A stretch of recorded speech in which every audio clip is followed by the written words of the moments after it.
Dear students, नमस्कार। स्वागत है आप सबका मेरे यूट्यूब चैनल पर। तो आज का अपना लेक्चर जो है वो अपने 10th बोर्ड एस्पिरेंट्स के लिए रिकॉर्ड करने जा रहे हैं और चैप्टर रहेगा अपना कार्बन एंड इट्स कंपाउंड। बहुत डिमांड चल रही थी आपकी कि 10th क्लास के लिए कोई लेक्चर लेकर आइए, तो आज अपने कार्बन एंड इट्स कंपाउंड ये चैप्टर पढ़ने जा रहे हैं। काफ़ी इंपॉर्टेंट चैप्टर है और काफ़ी मतलब भी इसको आप डिफिकल्ट मान के चल सकते हैं जब तक आपको समझ ना आए, और जब आपने अच्छे से इसको समझ लेते हैं तो काफ़ी इजी हो जाता है। ठीक है, और इंटरेस्टिंग भी है, बहुत ज़्यादा इंटरेस्टिंग चैप्टर है कार्बन एंड इट्स कंपाउंड।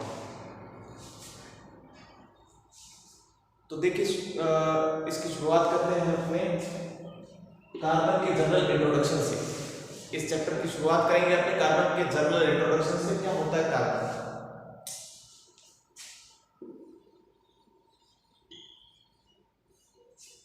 तो बेटा जी अपने कार्बन को C से रिप्रेजेंट करते हैं। तो ये पीरियोडिक टेबल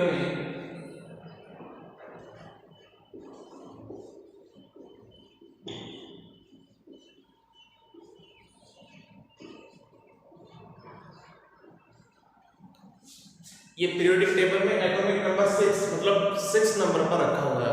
अपने पीरियोडिक टेबल के अंदर बहुत सारे केमिकल एलिमेंट्स हैं, 118 केमिकल एलिमेंट रखे हुए हैं, 6 नंबर पर कार्बन रखा हुआ है। ठीक है, और थर्ड नंबर चैप्टर में जब आप पीरियोडिक टेबल खोल के देखेंगे तो उसमें देखिएगा 6 नंबर पर आपको कार्बन दिखेगा। इसका एटॉमिक मास नंबर कितना होता है?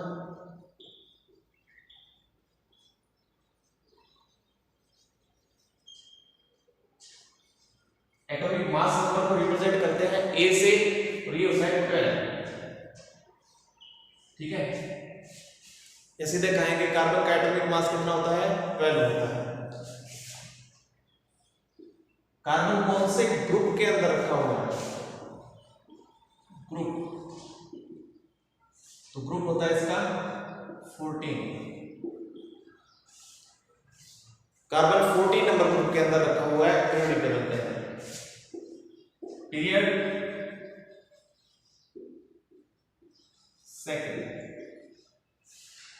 ठीक है, और कार्बन एक क्या है? Non metal.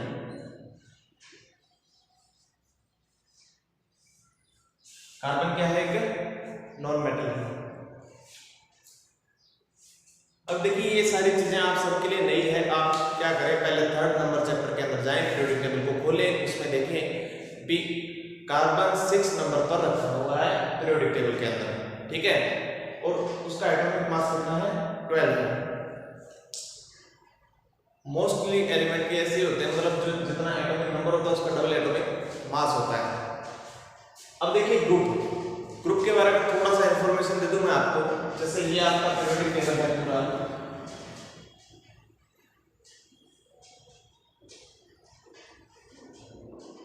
ये आपका पूरा पीरियोडिक टेबल है। तो इसमें कुछ ऐसे वर्टिकल लाइंस होती है और कुछ ऐसे हॉरिजॉन्टल लाइंस होती है। ठीक है, इस पूरी पीरियोडिक टेबल में कुछ ऐसे वर्टिकल लाइंस होती हैं, ये वाली ऐसे वर्टिकल लाइंस। ठीक है, और ये वाली कैसी होगी? Horizontal lines. जो वर्टिकल लाइंस होती है उनको बोलते हैं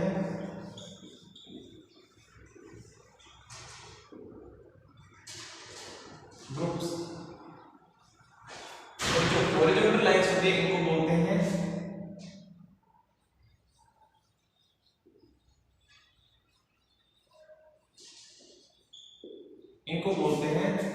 पीरियड्स। पूरी पीरियोडिक टेबल में 18 ग्रुप है और 7 पीरियड है।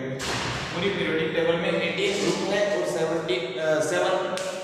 पीरियड्स हैं।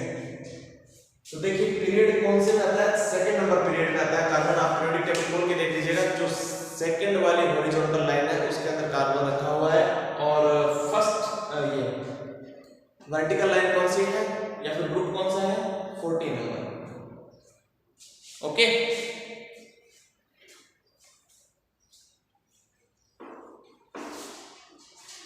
अब एक बात आती है कि पूरी पीरियोडिक टेबल में जितने भी केमिकल एलिमेंट हैं उनकी 3 कैटेगरीज हैं। पूरी पीरियोडिक टेबल में जितने भी केमिकल एलिमेंट्स हैं उनकी 3 कैटेगरीज हैं।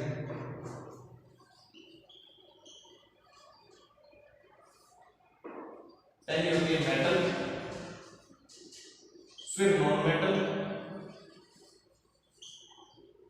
और फिर होती है मेटल, है ना। मेटल ये मेटल जो होती है वो मेटल और नॉन मेटल के बीच का होता है, मतलब ये मेटल वाली प्रॉपर्टी भी शो करता है और नॉन मेटल वाली प्रॉपर्टी भी शो करता है। कार्बन क्या है, एक नॉन मेटल है।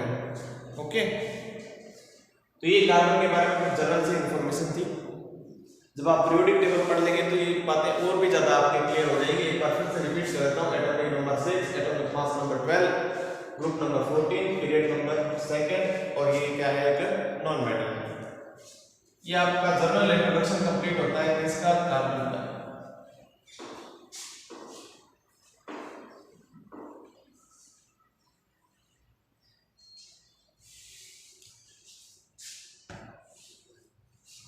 अब देखिए बेटा चीज,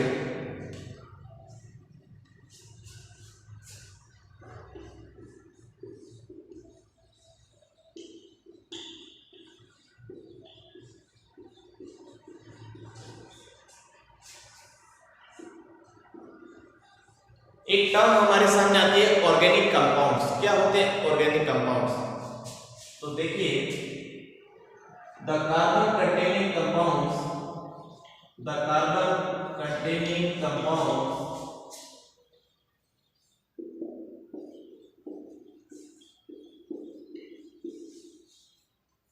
are called organic compounds.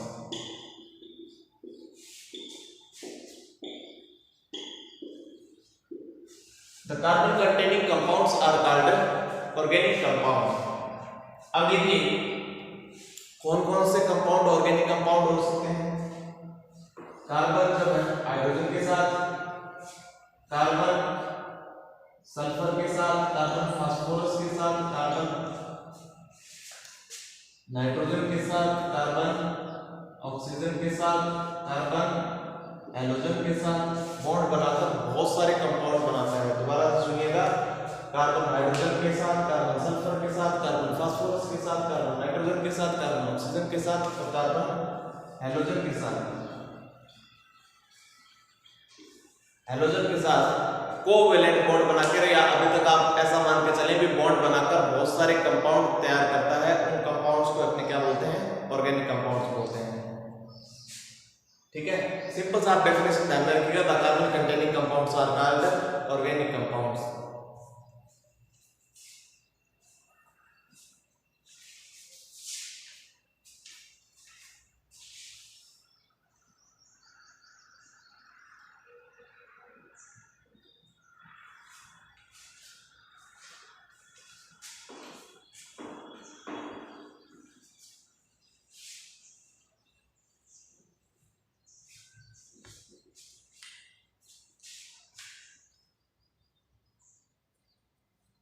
Next देखिए बेटा,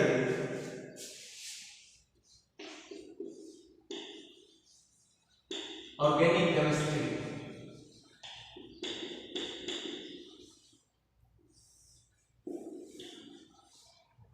organic chemistry, the branch of chemistry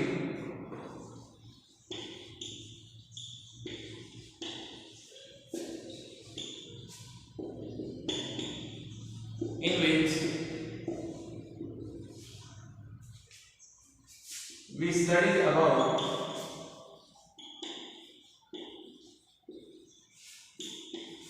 organic compound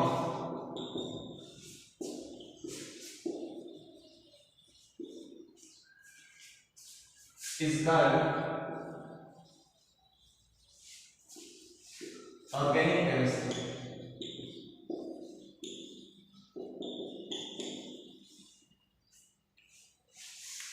chemistry की वो ब्रांच जिसमें हम ऑर्गेनिक कंपाउंड्स के बारे में स्टडी करते हैं उसको बोलते हैं ऑर्गेनिक केमिस्ट्री।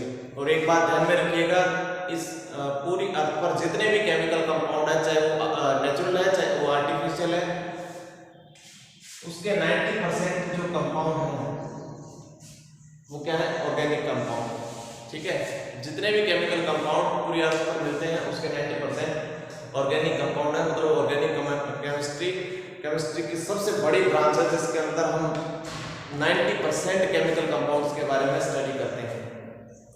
ओके,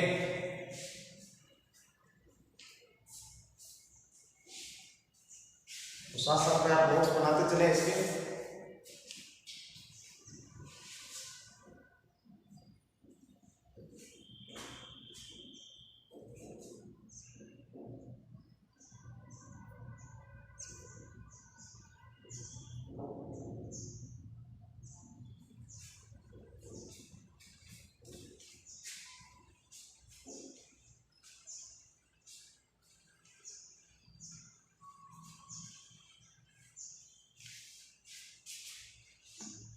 अब देखिए एक बात आती है,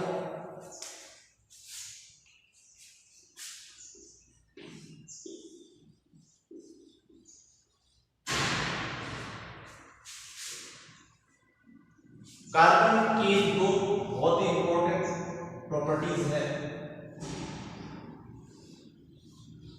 एक तो होता है टेट्रावैलेंसी,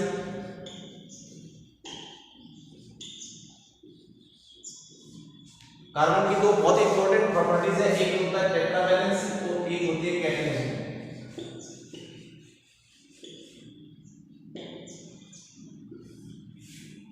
कैटेनेशन और टेट्रावैलेंसी कार्बन की बहुत ही इंपॉर्टेंट प्रॉपर्टीज है। देखिए कैसे, इनके बारे में पढ़ेंगे हम अपने, इनको ध्यान में रखिएगा। थोड़ा सा शुरुआत करते हैं।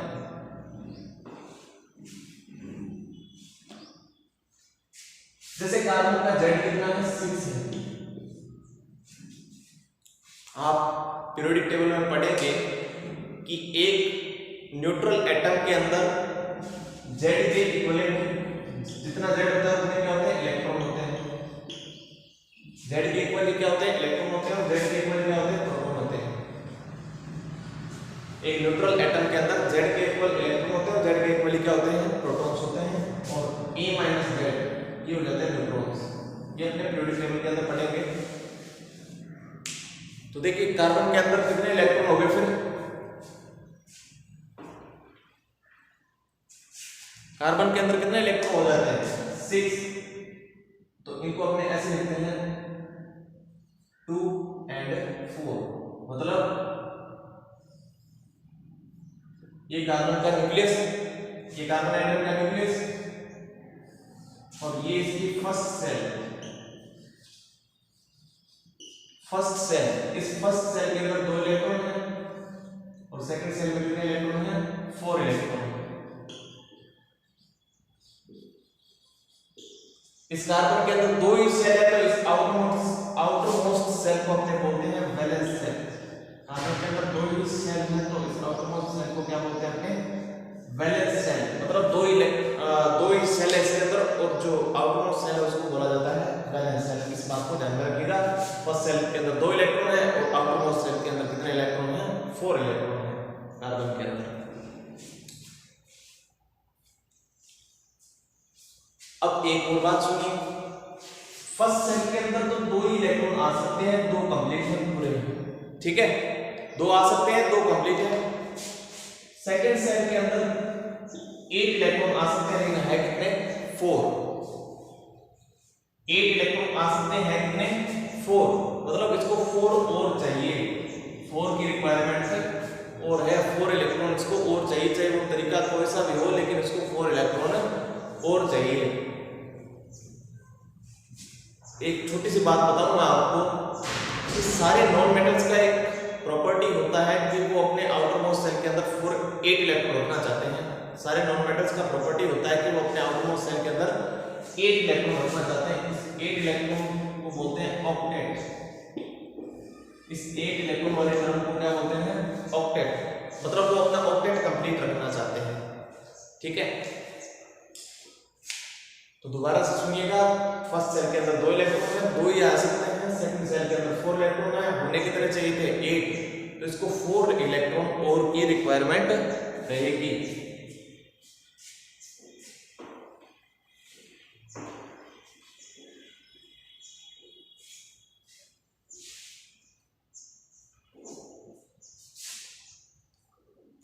तो सुनिए, अब 4 इलेक्ट्रॉन्स की रिक्वायरमेंट को ये कैसे पूरा करता है।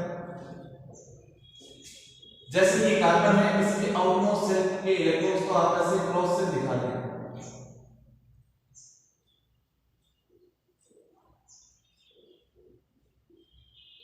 ये कार्बन है, इसके आउटमोस्ट शेल के इलेक्ट्रॉन्स को आपने किससे दिखा दिया? क्रॉस से दिखा दिया।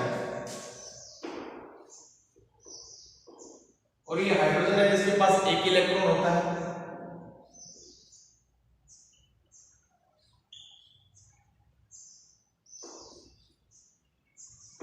अब हाइड्रोजन क्या करता है, इसके साथ शेयरिंग करके, हाइड्रोजन के पास एक इलेक्ट्रॉन है, एक ही सेल होता है। एक ही सेल का मतलब एक सेल के अंदर दो इलेक्ट्रॉन आ सकते हैं, तो इसने ऐसे अपने दो इलेक्ट्रॉन कंप्लीट कर लिए।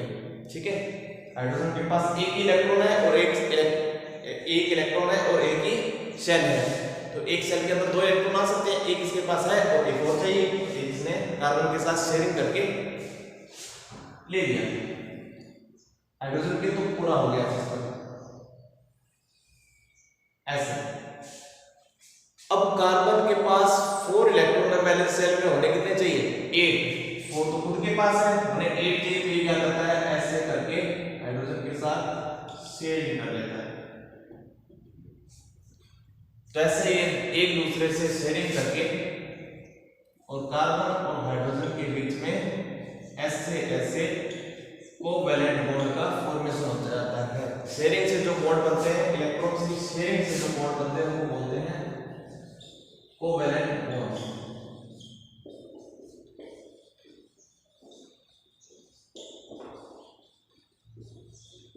अभी कार्बन और हाइड्रोजन के बीच में इलेक्ट्रॉन्स की शेयरिंग से ही कोवैलेंट बॉन्ड आपने देखे होंगे। देखिए कार्बन और हाइड्रोजन के बीच में, दोनों के बीच में इलेक्ट्रॉन्स का शेयरिंग चल रहा है। हाइड्रोजन ने कार्बन वालों पर अपना अधिकार जमा लिया और कार्बन ने हाइड्रोजन वालों पर अपना अधिकार जमा लिया, और दोनों ने अपने इलेक्ट्रॉन्स पूरे कर लिए। हाइड्रोजन को इसको कार्बन को 8 कंप्लीट करने थे और हाइड्रोजन को 2 कंप्लीट करने थे, दोनों ने अपना काम कर लिया। तो ये देखिए, इधर कार्बन का इलेक्ट्रॉन और इधर हाइड्रोजन का इलेक्ट्रॉन, इधर कार्बन का, इधर हाइड्रोजन का, इधर कार्बन का, इधर हाइड्रोजन का, कार्बन हाइड्रोजन। ठीक है, एक सिंगल बॉन्ड के अंदर 2 इलेक्ट्रॉन होते हैं। एक सिंगल बॉन्ड या कोवैलेंट बॉन्ड के अंदर कितने इलेक्ट्रॉन होते हैं? 2 इलेक्ट्रॉन होते हैं। तो ये लिख लीजिए आपके सामने 4 बॉन्ड बना रहा है। कार्बन क्या बना रहा है? 4 बॉन्ड बना रहा है। इसी को बोलते हैं टेट्रावैलेंसी ऑफ कार्बन। टेट्रा का मतलब 4, टेट्रावैलेंसी ऑफ कार्बन मतलब कार्बन अपने 8 इलेक्ट्रॉन कंप्लीट करने के लिए, आउटरमोस्ट सेल में 8 इलेक्ट्रॉन कंप्लीट करने के लिए 4 बॉन्ड बनाता है। उन 4 बॉन्ड को क्या बोलते हैं? Tetravalency of carbon. Carbon maximum 4 bond बना सकता है, उसी को क्या बोलते हैं? Tetravalency of carbon. ये आपको दिख रहा है। अब मैंने यहाँ पर दोनों के दोनों टर्म्स क्लियर कर दी। फिर कोवैलेंट बॉन्ड क्या होते हैं और टेट्रावैलेंसी ऑफ कार्बन क्या होता है। तब इसको थोड़ा सा अपने थ्योरेटिकल वे में नोट कर लेते हैं।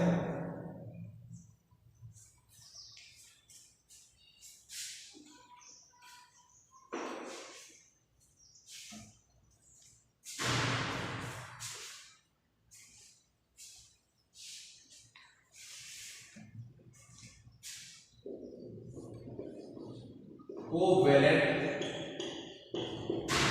Bond,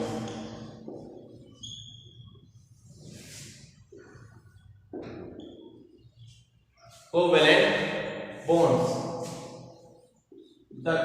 bonds, the chemical bonds which are formed by sharing of electrons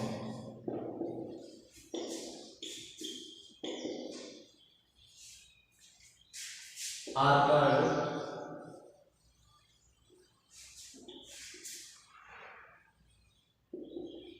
covalent bonds। Chemical bonds जो इलेक्ट्रॉन्स की शेयरिंग से बनते हैं उनको क्या बोलते हैं? कोवैलेंट बॉन्ड बोलते हैं। अपने कार्बन का एग्जांपल पहले भी देख चुके हैं।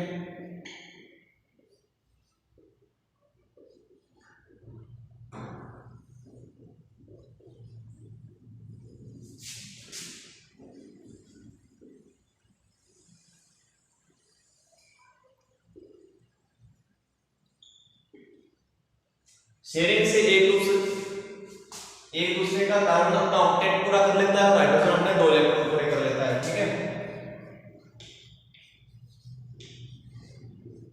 ये जो शेयरिंग से बनते हैं उन्हीं को क्या बोलते हैं, कोवैलेंट बॉन्ड बोलते हैं। इलेक्ट्रॉन्स की जो शेयरिंग से वो बॉन्ड बनते हैं उनको क्या बोलते हैं, कोवैलेंट बॉन्ड। अब इन दोनों इलेक्ट्रॉन्स पर कार्बन का भी अधिकार है और हाइड्रोजन का भी अधिकार है। तो ये अपने कोवैलेंट बॉन्ड के बारे में मैंने आपको थोड़ा सा बताया।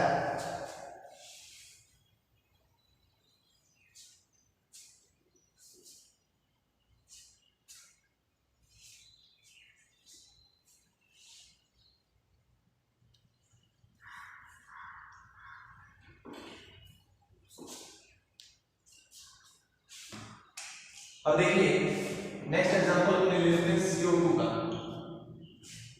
CO2 के अंदर कैसे कोवैलेंट बॉन्ड बनेगी आइए देखते हैं। CO2 के अंदर एक कार्बन है और 2 ऑक्सीजन है, एक कार्बन है और 2 ऑक्सीजन है, ऐसे अरेंज कर लीजिए। जब आपके पास कोई 3 एलिमेंट हो तो उनको ऐसे अरेंज कर लीजिए, जो कम नंबर में होता है उसको बीच में रखिए और जो दो लोग हैं उनको अगल बगल रख दीजिए। अब देखिए कार्बन के पास क्या है, Z = 6, तो ये हो जाएगा 2 और 4, और ऑक्सीजन का क्या होता है Z = 8, तो ये हो जाएगा 2 और 6। कार्बन के आउटमोस्ट शेल में कितने इलेक्ट्रॉन है, 4 इलेक्ट्रॉन है, तो वो कुछ ऐसे अरेंज कर लेंगे, ओके।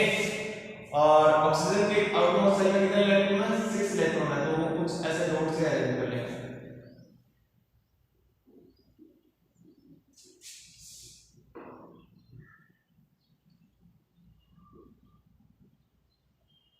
सिक्स इलेक्ट्रॉन ऐसे अरेंज कर लेंगे, ओके।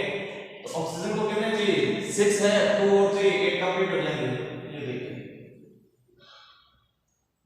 ऑक्सीजन को 2 इलेक्ट्रॉन और चाहिए, इसका ऑक्टेट कंप्लीट हो जाता है। कार्बन के पास 4 है, इसको 4 और चाहिए, तो ये देखिए ये इस टाइप से अपना ऑक्टेट कंप्लीट कर लेता है।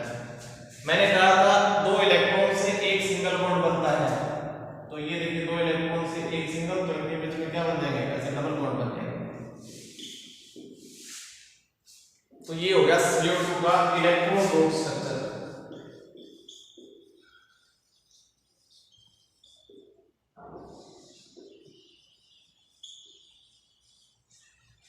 ये हो गया CO2 का इलेक्ट्रॉन डॉट स्ट्रक्चर।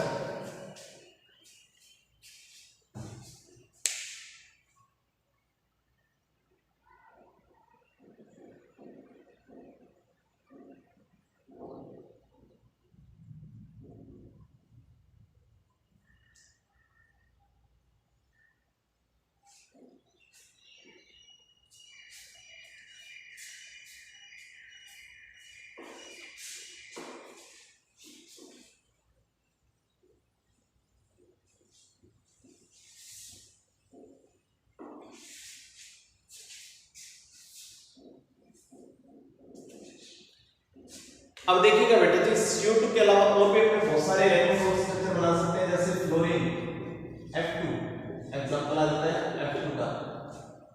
F2 में देखिए फ्लोरीन का Z कितना होता है, 9, तो इसमें फर्स्ट सेल के अंदर 2 और सेकंड सेल के अंदर 7, तो इसको अपने ऐसे बना सकते हैं।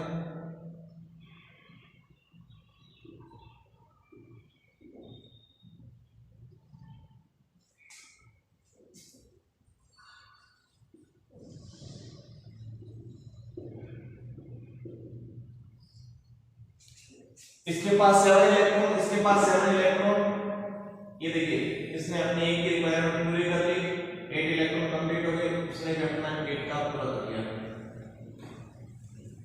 2 इलेक्ट्रॉन से एक सिंगल बॉन्ड बन जाएगा ऐसे, ओके। तो ये हो गया F2 का electron dot structure, electron dot structure of F2।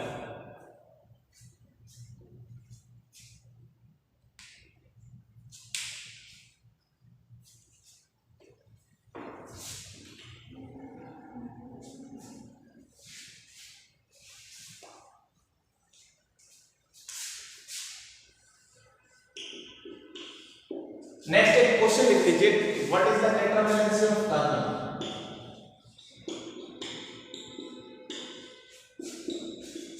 वैसे टॉपिक में हम कंटिन्यू कर सकते थे, लेकिन आप क्वेश्चन लिख लीजिए, what is the tetra valency of carbon.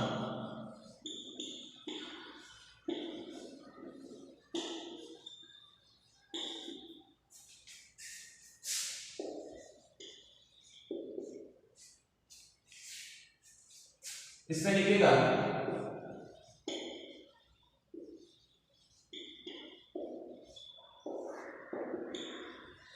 पहले मैं आपको समझा देता हूं क्या होती है टेट्रा वैलेंसी। कार्बन अपना ऑक्टेट कंप्लीट करने के लिए मैक्सिमम 4 बॉन्ड बनाता है, उसी को क्या बोलते हैं, टेट्रा वैलेंसी ऑफ कार्बन। अपने आईयूपीएसी की लैंग्वेज में टेट्रा का मतलब होता है 4। कार्बन अपने ऑक्टेट कंप्लीट करने के लिए वैलेंस शेल में 8 इलेक्ट्रॉन पूरे करने के लिए मैक्सिमम 4 बॉन्ड बनाता है, उसी को क्या बोलते हैं, tetra valency of carbon. Carbon can form maximum 4 bonds to complete 8 electrons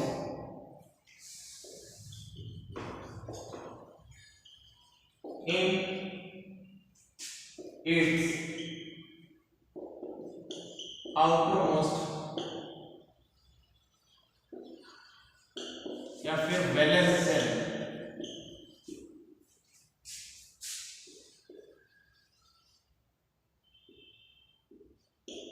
that is called tetra valency of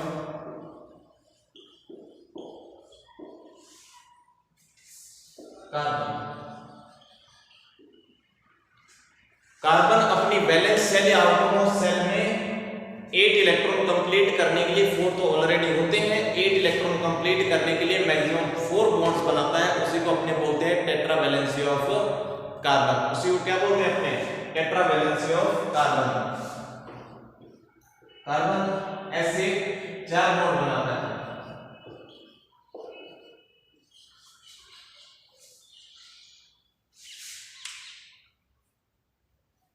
ठीक है,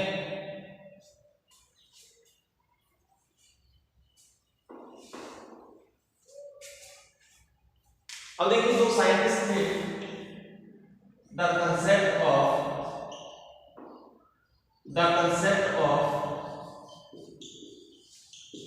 tetra valency of carbon, the concept of tetra valency of carbon was proposed by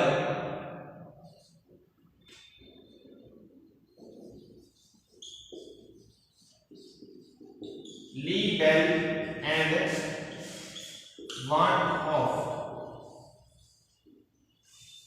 tetra valency का concept दो scientist थे, ली bell and won half, इनके द्वारा दिया गया। ठीक है, वॉन हॉफ को तो ऑर्गेनिक केमिस्ट्री का फादर भी बोलते हैं, वॉन हॉफ को क्या बोलते हैं, ऑर्गेनिक केमिस्ट्री का फादर भी बोलते हैं। क्यों? उन्होंने बताया था कार्बन अपने वैलेंस शेल में 8 इलेक्ट्रॉन कंप्लीट करने के लिए 4 बॉन्ड बनाता है, और उसी को क्या बोलते हैं, टेट्रा वैलेंसी ऑफ कार्बन। और इस छोटी सी बात के लिए, इनको छोटी तो नहीं थी उस समय, लेकिन इस बात के लिए उनको नोबेल प्राइज दिया गया था। ठीक है, तो इन दोनों के नाम आप ध्यान में रखें, ली बेल और वॉन हॉफ ने क्या बताया था, टेट्रा वैलेंसी ऑफ कार्बन के बारे में सबसे पहले बताया।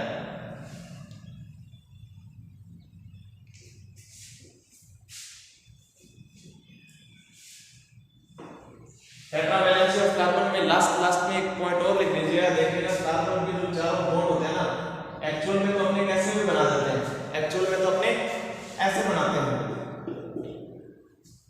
एक्चुअल नहीं मतलब अपने जब नॉर्मली लिख रहे होते हैं कोई भी मतलब कंपाउंड को, तो अपने ऐसे बना देते हैं, लेकिन एक्चुअल में क्या होता है, कार्बन के जो चारों बॉन्ड्स होते हैं वो इस प्रकार से 109.5 डिग्री, इनके बीच में बॉन्ड एंगल कितना होता है, 109.5 डिग्री या फिर 109 डिग्री 28 मिनट, इतना बॉन्ड एंगल होता है। ये आपके मतलब 11th या 12th स्टैंडर्ड की बात है, आप वहां ध्यान में रखें तो भी चलेगा। ठीक है, तो ये हमने पढ़ा टेट्रा वैलेंसी ऑफ कार्बन के बारे में।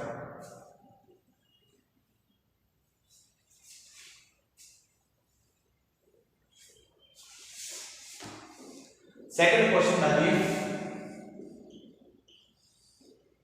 डिफाइन कैटेनेशन,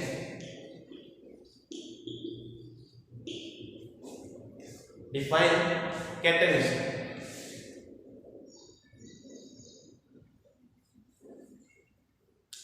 देखिए क्या होता है कैटेनेशन। कार्बन क्या होता है, इलेक्ट्रॉन्स की शेयरिंग करता हुआ इस टाइप से एक बॉन्ड बनाता जाता है, कोवेलेंट बॉन्ड बनाता जाता है, बनाता जाता है और एक लंबी चेन बना देता है कार्बन की ऐसे, ठीक है, कार्बन की एक लंबी चेन बना देता है।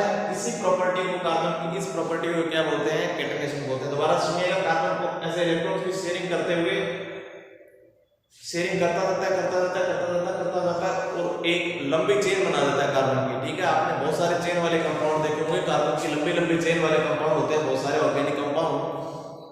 तो कार्बन की इसी प्रॉपर्टी को, चेन बनाने वाली प्रॉपर्टीज को ही क्या बोलते हैं, अपने कैटेनेशन बोलते हैं। अभी इसको अपने प्रॉपर वे में नोट कर लेते हैं।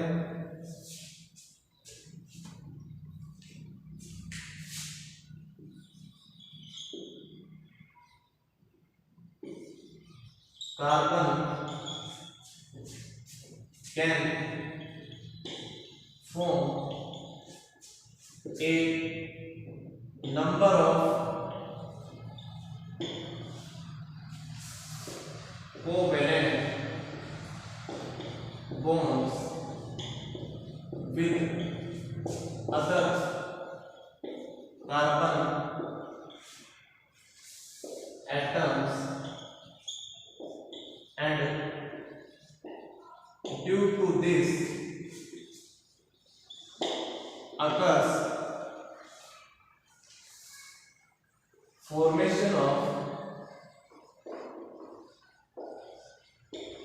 long carbon chains.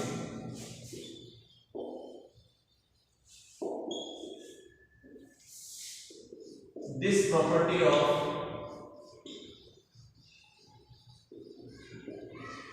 carbon is known as catenation,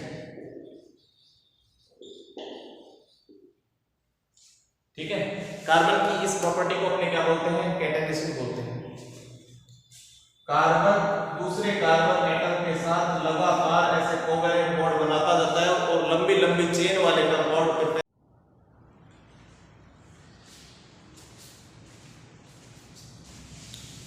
तो बेटा जी ये लेक्चर था अपना कार्बन कैटेनेशन कंपाउंड का फर्स्ट लेक्चर, ठीक है।